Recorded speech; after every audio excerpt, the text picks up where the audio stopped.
টি-20 ক্রিকেটে batting position নিয়ে যে কোনো ব্যাটসম্যানের কাছে প্রশ্ন রাখা হলে বেশিরভাগ ক্ষেত্রে উত্তর আসে টপ অর্ডার। কারণ পাওয়ার প্লের সময় মাত্র দুজন ফিল্ডার বাইরে থাকে, যা বাউন্ডারি মারার জন্য আদর্শ সুযোগ। মাঝের ওভারে 5 ফিল্ডারের ফাঁক গোলে বড় শট খেলা কঠিন। নতুন বলে ব্যাটিং সহজ হলেও পুরনো বলে সেই কাজটা অনেক বেশি চ্যালেঞ্জিং।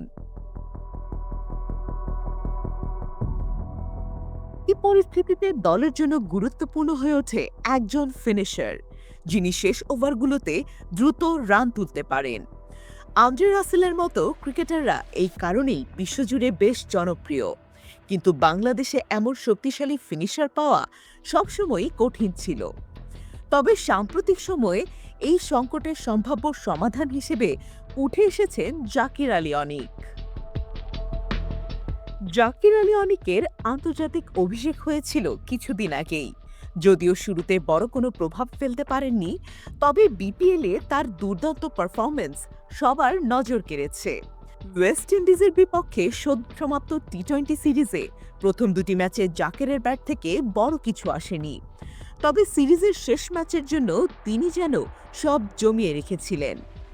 মাত্র ৪২ বলে ৭১ রানের বিধ্বংসী ইনিংস খেলে ক্যারিবিয়ান বোলারদের ওপর স্টিম রোলার চালান জাকির আলী। শেষ দিকে এমন ব্যাটিং ফিনিশারের ভূমিকাই তো দরকার দলের। আন্তর্জাতিক অঙ্গনে বহুদিন ধরেই বাংলাদেশ একটি নির্ভরযোগ্য ফিনিশারের সন্ধানে ছিল। মনে হচ্ছে সেই দীর্ঘ অপেক্ষার অবসান করতে চলেছে জাকির আলীর হাত ধরে।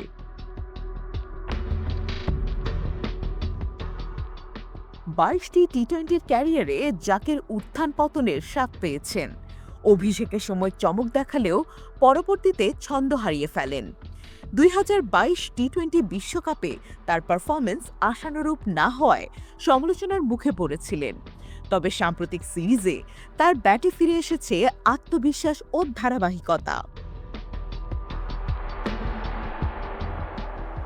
বাংলাদেশ জাতীয় দলের সহকারী কোচ সালাউদ্দিন মনে করেন, জাকির যদি তার বর্তমান ফর্ম ধরে রাখতে পারেন তাহলে তিনি বহুদূর যাবেন। সালাউদ্দিনের অধীনে বিপিএলে খেলা জাকিরকে নিয়ে কোচের প্রশংসা ছিল স্পষ্ট।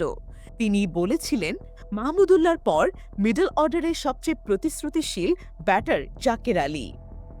হবিগঞ্জে জন্ম নেওয়া ক্রিকেটার জাকির আলী অনিক আজকের জায়গায় আসতেই পারতেন না, যদি না তার পেছনে থাকত গোটা পরিবারের সমর্থন। শৈশব পার করে ক্রিকেটের জগতে প্রবেশের পর তাকে গড়ে পিটে তুলেছেন বিকেএসপির কোচরা। সেই আলো তার গায়ে এসে না পড়লে হয়তো আজকের মতন আন্তর্জাতিক আঙিনায় ঝলমল হতো না তার উপস্থিতি। তার বাবা, তিনি বাংলাদেশ আর্মির অ্যাথলেট ছিলেন, সবসময় চেয়েছিলেন মাঠে বসে ছেলের খেলা দেখতে।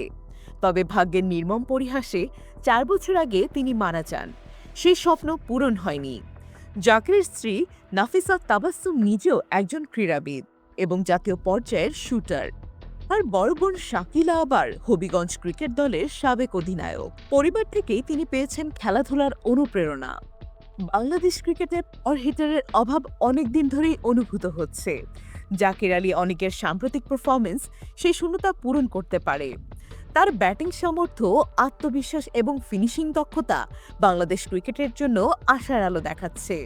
ধারাবাহিকতা বজায় রাখতে পারলে বাংলাদেশের টি-20 স্কোয়াডে তিনি গুরুত্বপূর্ণ ভূমিকা রাখতে পারবেন।